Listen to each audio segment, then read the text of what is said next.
திருமணமாகாத மரியம் அலைஹிஸ்ஸலாம் தமது கைக்குழந்தையான ஈசா அலைஹிஸ்ஸலாமை கையில் தூக்கி தமது கிராமம் அருகில் வந்தபோது தமது கையில் குழந்தையை பார்த்து மக்கள் அவர் மீது குற்றம் சாட்டத் தொடங்கினர்.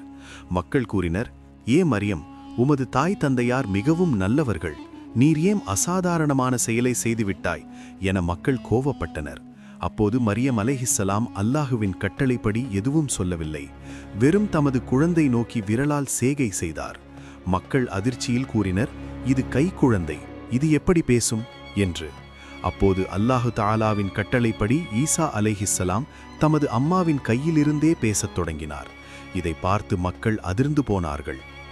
நான் அல்லாஹுவின் அடியான், அவன் எனக்கு புனித புத்தகம் கொடுத்துள்ளார் மற்றும் என்னை நபியாக்கியுள்ளார் மற்றும் நான் எங்கு இருந்தாலும் என்னை பரக்கத்துள்ளவனாக ஆக்கினான். இது ஈசா அலைஹிஸ்ஸலாம் தமது பச்சிளம் காலத்தில் காட்டிய முதல் அற்புதம்.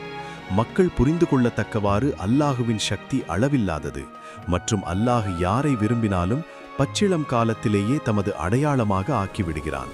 சுப்ஹானல்லாஹ்.